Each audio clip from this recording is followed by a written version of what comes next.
Tezanos es al CIS lo que Julio Iglesias a las rancheras. Las encuestas, bien lo sabemos en la academia, se han vuelto armas de desinformación masiva, las tararés como las tararés. Algunos es verdad que las usan para agradar a sus políticos señoritos, pero los más lo que hacen es buscar cambiar la opinión de los votantes. Hay dos efectos, sin embargo, que son contrarios. Por un lado, cuando una fuerza aparece en las encuestas como muy poderosa, pues lleva, es verdad, a que alguna gente pueda querer unirse al caballo ganador y abandone sus colores anteriores. Pero puede pasar lo contrario. Lo que hagas es invitar a que la gente se quede en casa y tus votantes digan, nada, si esto está ya ganado, ¿para qué voy a esforzarme? Calcular todo esto y no equivocarse no siempre es fácil. Los medios de comunicación, que son los que compran básicamente las encuestas que se publican, lo tienen más sencillo, porque lo que hacen es publicar encuestas para alegrar a su clientela. La animan, la agitan, les mantienen en acción y preparan su voto. Pero los demás, cuántas dudas. El Centro de Investigaciones Sociológicas, el CIS, debiera ser un espacio científico incuestionado. Porque si un puñado de doctores en medicina te dicen que hay una epidemia, no les presupones intenciones espurias, sino que te pones manos a la obra para frenar el problema. Pero la demoscopia, además de una disciplina académica, es una mercancía política y económica. Y la gente que gana dinero con las encuestas, o la gente que tiene intereses políticos en las encuestas, pues claro que las manipula. Son las conocidas cocinas. Y las cocinas de la demoscopia son como las de los restaurantes chinos de antaño, que si entrabas en las cocinas no te comías la cena. Lo importante de las encuestas son las tendencias, los marcos generales. El CIS, previo a las elecciones del 10 de noviembre, insiste en estos marcos que pueden ser más o menos reales, salvo, claro, el endiosamiento lacayo al PSOE que despide cierto tufo servil. Ahí hay trampa. Los datos han sido recogidos entre el 29 de septiembre y el 13 de octubre, es decir, antes de que se convocaran incluso las elecciones y antes de la sentencia del Procés y de la exhumación de Franco el día 24. Y no olvidéis que la sentencia del Supremo ha incendiado a Cataluña y la sentencia del Procés ha encendido a Vox. Los grandes marcos del CIS son aproximaciones. Que el PSOE suba tanto como dice es muy cuestionable, porque los errores y las manipulaciones se pagan y el PSOE puede perder escaños. Que el PP suba, eso es más probable, porque la barba de Casado parece que ha inaugurado un partido nuevo que ha decidido, junto con los medios de comunicación, que la corrupción nunca existió. Vox es probable que se quede más o menos igual, aunque el mimo que le ha hecho el PSOE con la exhumación puede ayudarle a subir algo y recoger algo del batacazo impepinable que se lleva a Ciudadanos. Ay, cuando el poder te retira el apoyo y lo único que eras es eso, un sicario del poder, te quedas en nada. Unidas Podemos se mantiene e incluso puede subir. Al PSOE de Iván Redondo no le ha salido eso del relato y la montaña de Más País ha dado a luz apenas un ratón errejonista. Más País, el partido de Rejón, obtiene un resultado insignificante, pese a que Antonio Ferreras haya dicho entra con fuerza con 2 o 3 diputados. Hombre, con fuerza. Según el CIS, el partido de Rejón solo habrá servido para hacer daño a la izquierda en 16 de las 18 candidaturas que ha presentado. Y no molesta. A Unidas Podemos lo que hace, insisto, es golpear sobre todo al Partido Socialista y allá donde sean fuerzas de izquierda, la tercera fuerza, es posible que su presencia le dé el escaño a Vox o al PP. Vox, Ciudadanos, Unidas Podemos están muy cerca como terceras fuerzas. Y quien sea la tercera fuerza puede determinar quién gobierna en España. En campaña, al partido al que mejor le va siempre es a Unidas Podemos. Eso significa que la posibilidad de un gobierno de izquierda sigue estando ahí. Y quizá por eso, Cayetana Álvarez de Toledo acaba de decirle al PSOE que va siendo hora de gobernar juntos. Quien puede girar a la izquierda el 10N parece que es solamente Unidas Podemos. Aunque el CIS, eso de los intermitentes, no lo use. Bienvenidas a la frontera, desobedientes.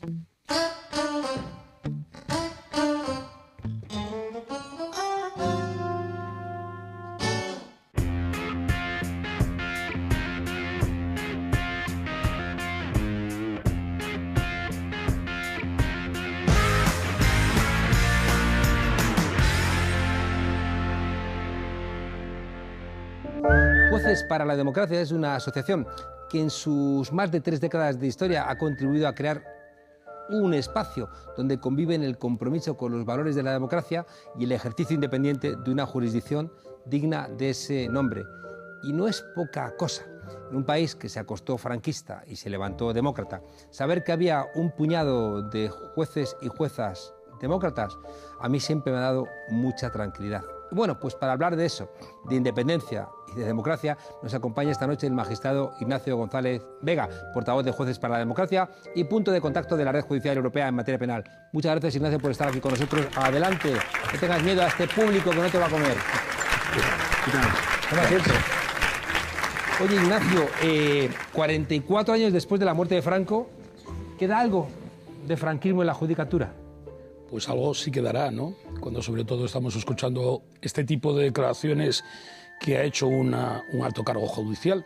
La verdad es que nos ha sorprendido a todos. Yo creo que de derecha a izquierda ha sorprendido unas declaraciones porque las hace, insisto, un alto representante de la judicatura. Supongo que te refieres a las declaraciones del presidente del Tribunal Superior de Justicia de Castilla y León, José Luis Concepción, sí, que ha dicho que la memoria histórica reverdece el odio que ya habíamos olvidado los españoles y cuyo fin sería convertir en vencedor de la guerra a quien en definitiva perdió la contienda en 1939. Muy de acuerdo de esto con la ley de memoria histórica no parece. No, y a mí lo que me sorprende es que, y lo estamos viendo en otros ámbitos también, en el tema del procés, cómo hay una convergencia entre sectores independentistas con gente de la derecha a veces más rancia, en el sentido de poner en cuestión la legitimidad de las resoluciones judiciales o, en este caso en concreto, de tres poderes del Estado. El acto de exhumación, ese acuerdo que lleva el Consejo de Ministros, el Gobierno, es refrendado por el Parlamento y por una sentencia dictada por unanimidad por el Tribunal Supremo. En cualquier caso, en democracia se pueden criticar las sentencias de los tribunales, ¿no?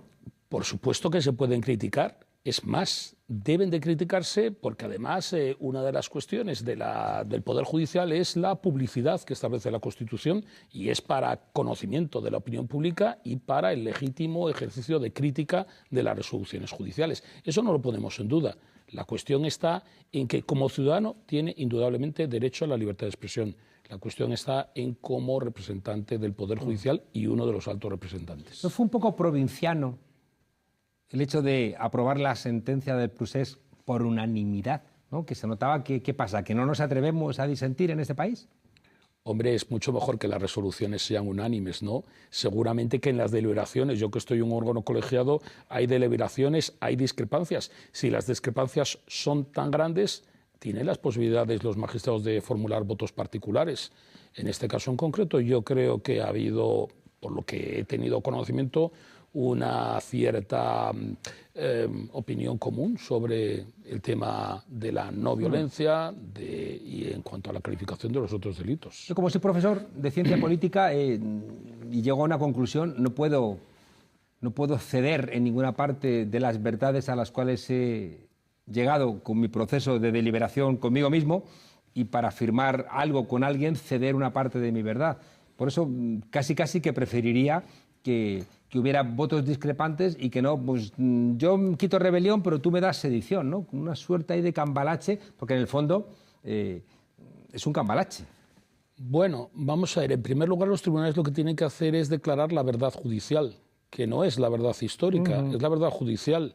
Y después, en todo caso, esos consensos tienen que ser subsumibles en una calificación jurídica. Luego, eso de... Es verdad que la rebelión, la sedición es un grado menor de la rebelión, pero yo siempre digo, los bienes jurídicos que protegen son distintos. La rebelión es un delito contra la Constitución, la sedición es un delito contra el orden público. Luego hay unos ciertos matices y diferencias entre ambas figuras delictivas. ¿Cuánto tiempo hemos dicho aquello de que Spain is different, ¿no? Desde que Fraga lo utilizara como reclamo para los paradores? ¿Exhumado Franco, queda exhumar franquismo de la democracia? Pues muy probablemente. ¿Dónde? Yo, para empezar, siempre he pensado que la exhumación de Franco probablemente haya llegado en el momento histórico adecuado, porque antes probablemente no era posible.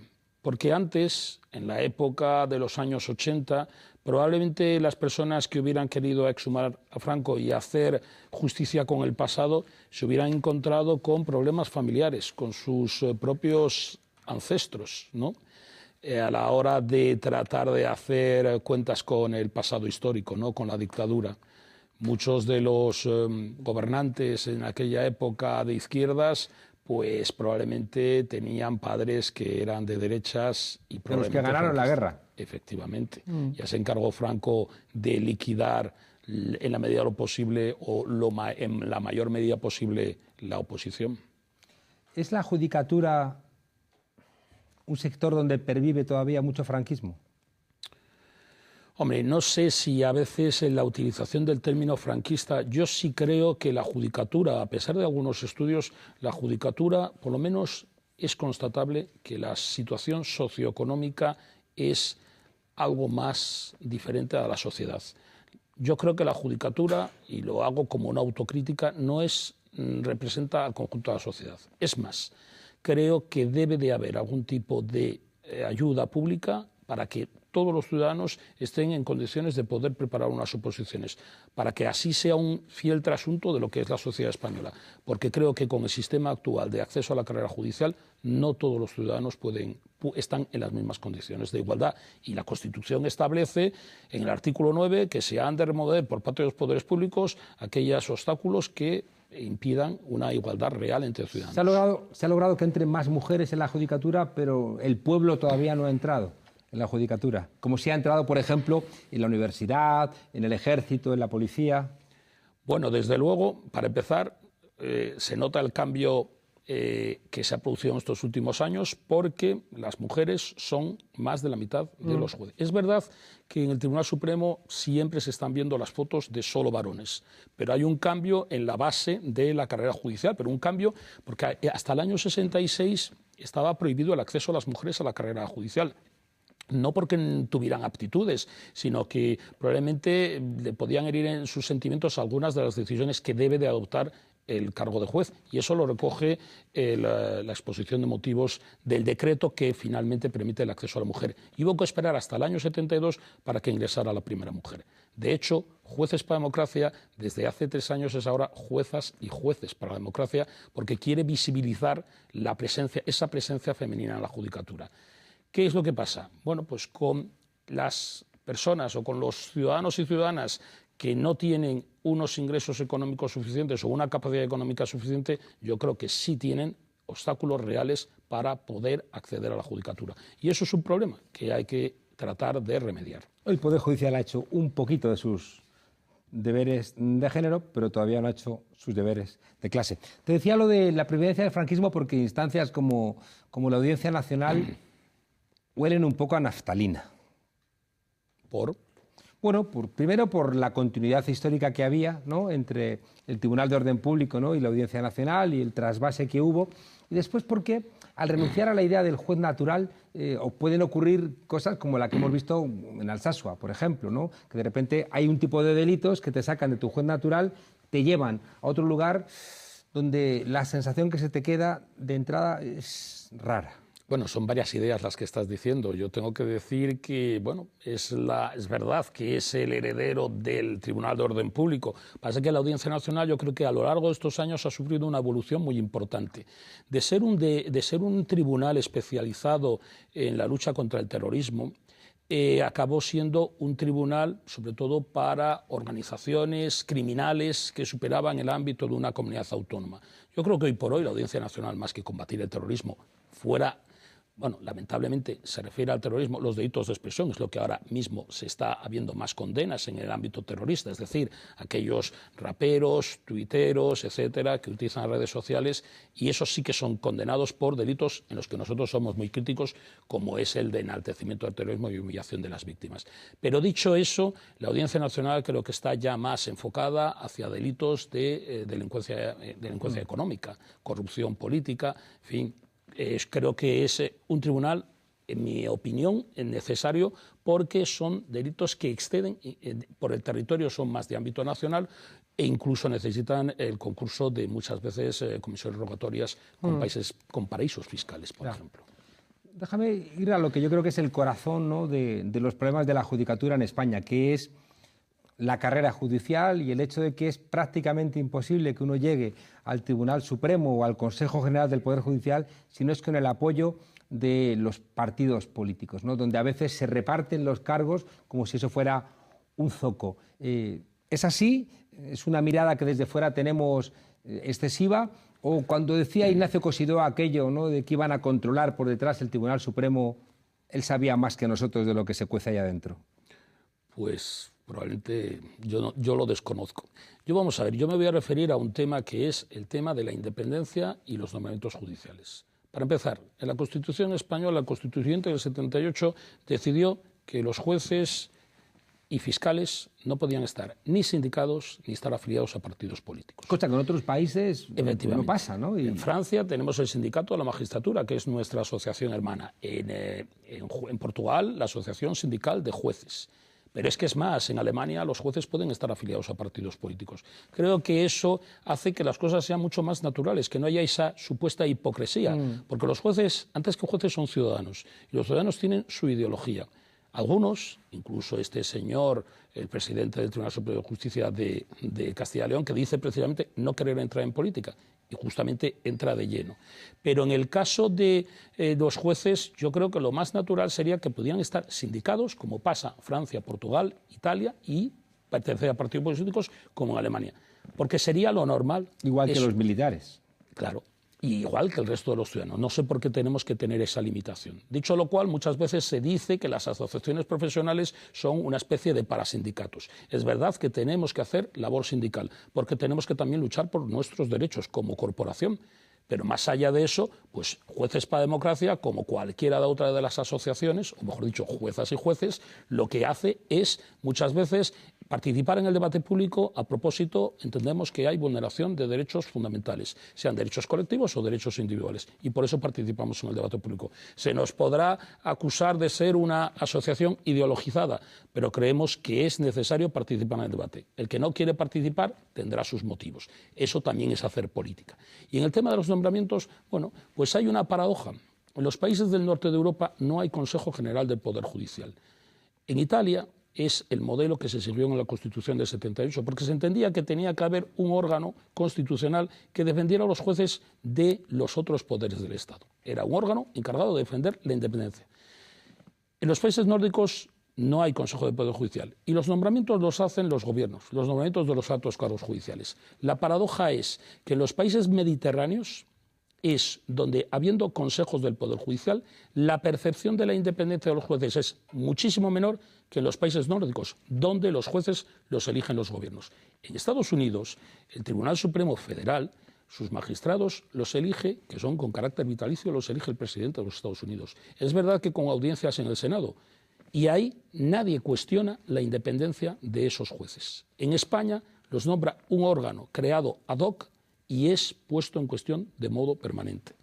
¿Cuál es el problema? Pues en fin, yo creo que a lo mejor hay que mejorar esos procedimientos de nombramiento. Yo sí sigo creyendo en el Consejo General del Poder Judicial, pero siempre y cuando ejerza sus funciones pues de forma razonable y no sea un mero, o sea, no tenga el equivalente a una subdirección general, ni siquiera a una dirección general, a una subdirección general, como a veces en este mandato se ha comportado.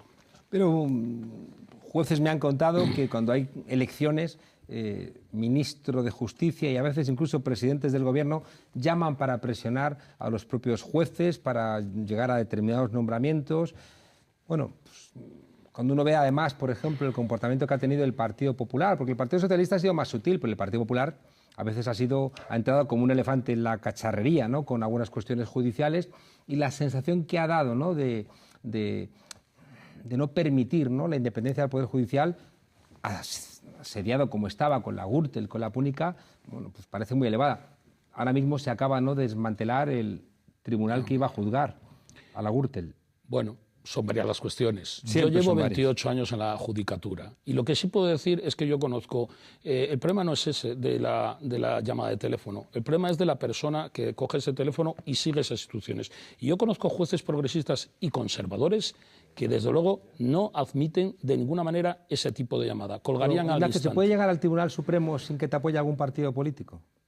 Sin que te apoye algún partido político, creo que se puede llegar, porque se puede llegar con el apoyo de los vocales. Y creo que ha habido, por ejemplo, casos, no voy a decir los nombres, pero ha habido casos de personas que han llegado al Supremo, sorprendentemente, con los votos del bloque contrario al que supuestamente pertenece. y aun en contra de algún partido político de los, digamos, dos mayoritarios.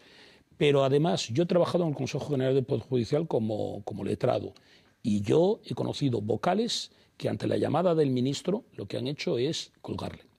Entonces, al final, la cuestión creo que es más de personas. Qué bonito que tiene del que ser sistema. eso, que te llame un ministro y colgar a un ministro o colgar a un presidente del gobierno. Eso solo lo puede hacer un juez en este país. Bueno, yo creo que lo pueden hacer también más gente. Eso dependerá de los intereses que tenga cada uno. Si quiere colgarlo, sabrá cuáles son las consecuencias. Y si sigue sus instrucciones, pues también. Según una encuesta de la Red Europea, los jueces españoles piensan mayoritariamente, los propios jueces, que durante los últimos años algunos jueces en nuestro país han sido nombrados o promovidos sobre la base de criterios distintos a la capacidad y experiencia. Totalmente de acuerdo. Totalmente de acuerdo porque bueno, yo conozco la materia y hemos hecho desde Juezas y Jueces para la Democracia comunicados precisamente criticando nombramientos que respondían al amiguismo o más al amiguismo que a la afinidad política. Había un vocal del Consejo General del Poder Judicial en 2 o 3 mandatos anteriores que decía de su experiencia que no eran los nombramientos, respondían sobre todo al amiguismo, no a la afinidad política. Se elegía primero al amigo. Victoria Rosell estuvo en nuestro programa después, ¿no?, de ese calvario judicial y político que tuvo, donde el agresor y el malvado era otro juez, ¿no? Nos dijo esto. Puedes llegar alto en la judicatura con mérito y capacidad, pero tienes otros tantos compañeros que han llegado ahí por favores políticos. Favores políticos que es muy peligroso porque luego hay que devolverlos. Y solo se pueden devolver en sentencias. Bueno, yo creo que hay que relativizarlo todo. El hecho de hacerlo genérico parece que todos los jueces, el caso que ha tenido o que ha padecido mejor Vicky Rosell, yo creo que es un caso único, quiero pensar, y desde luego ha sido algo inconcebible. Nosotros desde Juezas y Jueces para la Democracia, sabe perfectamente ella, porque ha pertenecido a la asociación hasta que ha decidido concluir las elecciones, que ha tenido todo nuestro apoyo, somos conocedores del calvario que ha sufrido Vicky y felizmente o de momento hay una sentencia que no es firme que le da la razón. A mí me estremece que si ese empresario no hace pública esa grabación donde el juez Alba le ofrece favores judiciales a cambio de acusar, aunque no tuviera pruebas y fuera mentira, a Vicky Rosell, si no se llega a publicar eso, pues igual Victoria Rosell estaría juzgada y condenada. Pues no lo sé, porque vamos a ver, el proceso penal tiene estas cuestiones, tiene que haber pruebas de cargo. Si no hay pruebas de cargo y después también, en caso de duda, si hay una duda razonable, pues obviamente el juez lo que tiene que hacer es absolver. Yo creo que el sistema penal, tal como está montado, sobre todo se trata de evitar condenas de inocentes y más que absoluciones de culpables. Y en ese sentido sí que es importante, creo que es un sistema muy garantista, el sistema penal español, y en ese sentido creo que es difícil conseguir condenas injustas. ¿Es normal que en pleno siglo XXI haya delitos como injurias a la corona o contra los sentimientos religiosos? Nosotros hemos participado en la propuesta del Grupo de Estudios de Política y Criminal sobre delitos de expresión y creemos que debería de reconducirse a los delitos de calumnia y las injurias remitirlas al Código Civil, con lo cual no deberían de existir. Y los delitos de odio eran delitos de los poderosos contra los débiles, y ahora parece que el delito de odio es de los débiles contra los poderosos. Es que el problema está en que el delito de odio, que fue una recomendación de la Unión Europea, el problema es materializar o convertir en un delito lo que es un sentimiento humano, como es odiar. Eso es muy difícil de llevarlo a una tipificación penal. Pero una vez que se lleva, creo que debería ser lo más, ¿cómo te voy a decir?, exigente. No debe de ser un tipo tan genérico que se engloben conductas muy diferentes. ¿No se ha quedado viejo el delito de sedición? Parece una cosa un poco decimonónica. He leído tu entrevista en El Español y no la comparto, pero es algo natural. Creo que el delito de sedición, como te dije antes, es un delito contra el orden público. Hay determinados comportamientos. Si se condena el delito de atentado, pues con más motivo el delito de sedición. Creo que ha habido muestras en España ejemplares de lo que es un delito de sedición. El hecho de que una comisión judicial tenga que salir por el tejado asustado, en fin, no pudiendo, creo que ese caso es encajable en un delito de sedición. Pero claro, si le das un par de vueltas más, protestas de las cuales yo he sido partícipe, como las luchas por la objeción de conciencia y luego por la insumisión, pues nos podrían también haber acusado de sedición. Y entonces algo que sirve para generar un avance democrático se convierte en algo realmente complicado. Lo que pasa es que, vamos a ver, nosotros que somos firmes defensores de los derechos fundamentales, tanto los individuales como los colectivos, creo que todos los derechos fundamentales tienen un límite. Y me voy a remitir simplemente a la Constitución. Cuando habla del derecho de reunión y de manifestación, tiene el límite de que pueda ponerse en peligro personas y bienes. Y ese límite creo que lo recoge al menos el espíritu del delito de sedición. Otra cosa son las penas, que son unas penas desproporcionadas, pero son las que se prevén en el Código Penal. Ahí sí podría ponerlo en cuestión, que me parecen unas penas demasiado exageradas. Para marcharnos, ¿el problema catalán se puede solucionar judicialmente? No. Yo creo que los jueces han tenido que resolver en el pasado una actuación puntual, los hechos de otoño del 2017, pero nosotros siempre hemos dicho, el problema catalán es un problema político, la sede de solucionarlo es la vía política. El derecho penal no está concebido para resolver ese tipo de problemas. Ignacio González, de Jueces para la Democracia. Durante mucho tiempo el pensamiento progresista ha pensado que los únicos derechos válidos eran los materiales. ¡Ay! Si hubiéramos entendido la importancia de la división de poderes, del habeas corpus, en fin, de todos esos derechos liberales burgueses que en el fondo forman parte de logros civilizatorios. Muchas gracias por estar aquí en esta humilde frontera, donde pese a que estamos en la frontera, procuramos ser fieles seguidores, por lo menos de nuestra vida. Muchas gracias. Gracias a vosotros.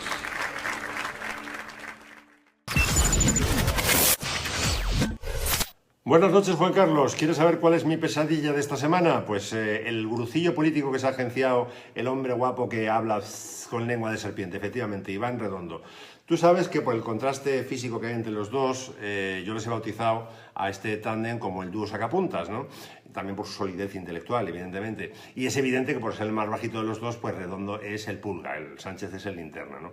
Te preguntarás qué clase de mentalidad mediocre se esconde tras la apariencia pulgosa del pulga, ¿no? De esta apariencia absolutamente desconfiable para mí y jesuítica, ¿no? Ad maiorem Dei gloriam, hermano, ¿sabes que estudió en Deusto? Pues te voy a decir qué mentalidad es. Es la mentalidad de la serpiente K del libro de la selva. ¿Te acuerdas, no? De aquella pitón gigantesca que se enrosca alrededor de Mowgli y le canta lo de confía en mí, solo en mí. Y luego se va enroscando y hasta que se lo zampa, ¿no?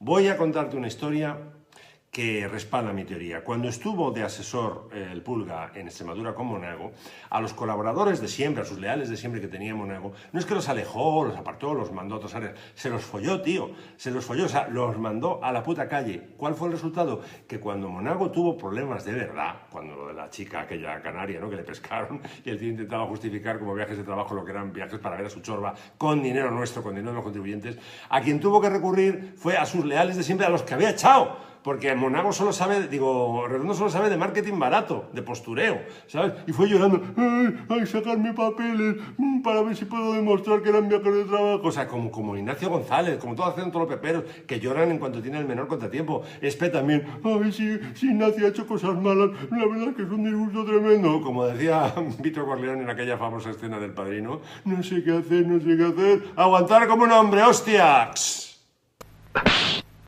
Te preguntarás, querido Juan Carlos, ¿qué hace el Pulga Redondo por sus patrocinados? ¿Por qué cobra? ¿Por qué?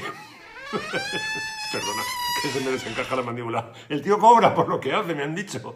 Pues fíjate, nada más que majaderías. A Monago lo intentó convertir en una especie de varón rojo pepero, una especie de verso suelto del partido más corrupto de España. Y entonces, en vez de organizarle mítines tradicionales con la barrera del atril, lo soltaba por mercados y plazas para que dijera, soy uno más de vosotros, me mezclo con el populacho, yo no tengo parabólica. A mí me gusta Camela. Claro, en cuanto Monago perdió el poder, se demostró que es más carca que Pío XII. Y con Sánchez ahora intenta algo parecido, ¿no? Voy a humanizar al personaje. Entonces, por ejemplo, lo manda después de lo de Franco, o antes, no me acuerdo, lo manda al cementerio de la Almudena a que visite las 13 Rosas. Y dices, ¿a santo de qué las 13 Rosas? Ni es el aniversario, ni eran 13 socialistas, sino que eran comunistas. Es que no viene a cuento. ¿Sabes lo que es eso? PMB, puto marketing barato. Dicen, querido Juan Carlos, que el Pulga Redondo, que es muy bueno en campañas electorales, que es un mago, pero que luego algo le pasa cuando llega a su jefe al poder, que se aburre, se vuelve loco, se le cruzan los cables y ya no sabe qué hacer, porque ya se ha acabado en lo que él cree que es bueno, que es en las campañas, y entonces está forzando continuamente a sus jefes para que convoquen una otra vez las elecciones. Y la pasó con Albiol, la pasó con Monago, la pasó con Sánchez, ahora por el método este de confía en mí. Le ha convencido de que el 10N tiene que haber elecciones como tenía la coalición a huevo con Unidas Podemos, y el resultado ha sido una cagada de proporciones, vamos, gigantescas, porque es que pueden perder el poder. Es que pueden cagarla, o sea, pueden perder la Moncloa por intentar joder ahora a Podemos, porque van contra ahora Podemos, porque el Pulga es del PP, a quien quiere joder es a los morados, ¿no?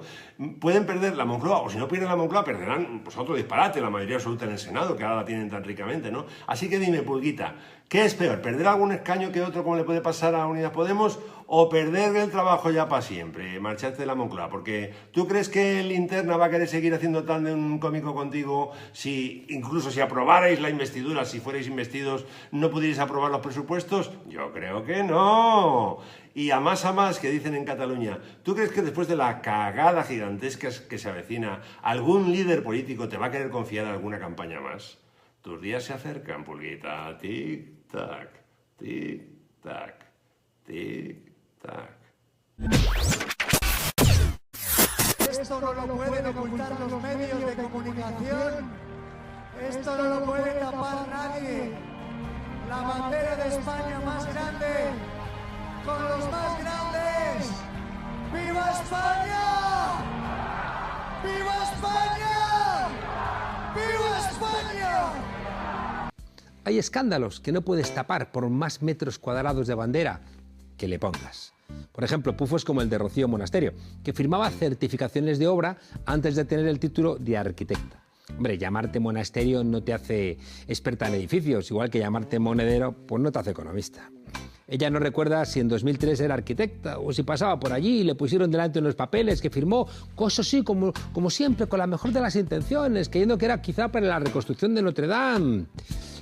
Y otra como Cristina Cifuente y su máster. ¿Qué problema tiene esta derecha con las certificaciones reales? Y qué poca memoria histórica, que tienen. Esto de ser de derechas parece que te da ciertos privilegios. Dicen que las nueces son muy buenas para recuperar la memoria. Eso, unas cuantas cucharadas de vergüenza antes de cada comida. Pero claro, vergüenza en estas familias tan de bien de toda la vida. Rocío Monasterio y Espinosa de los Monteros, tanto monta, tanto. Querían ser la reencarnación posmoderna de los Reyes Católicos y se han quedado en una versión pija de Bonnie and Clyde. Pero eso sí, en vez de robar bancos, roban, como toda la gente de derechas, o a los humildes o al Estado. Primero resulta que era la mansión familiar, que no tenía licencia de primera ocupación. Luego los 3 lofts construidos en suelo industrial que vendieron a unos pardillos sin licencia de habitabilidad. Y ahora esto. Dicen los expertos que firmar un certificado de obra sin estar colegiada pone en riesgo la seguridad de las personas. Claro, es que esto implicaría que a esta gente le importa a los españoles y le importa a la gente a la que le venden una vivienda. A esta pareja solamente les preocupa España. Rocío Monasterio echa de menos esa España, donde la gente podía construir lo que les daba la gana. Por eso España era suya. ¿Os acordáis de los Ángeles de San Rafael? Costaron la vida a 58 personas. ¿Y qué pasó? Pues nada, que Jesús Gil fue indultado por Franco y a otra cosa mariposa. Y después sería, todo un señor político con un prestigio enorme, controlando clubes de fútbol, grandes empresas y muchas horas en televisión. ¡Qué tiempos aquellos del franquismo y de la convalecencia del franquismo! Ahora, Monasterio, firmas una obra sin estar colegiada y van unos sinvergüenzas, unos rojos, unos populistas y te piden hasta la dimisión. ¡Ay, señor! ¿Dónde vamos a parar? Hasta mañana, desobedientes.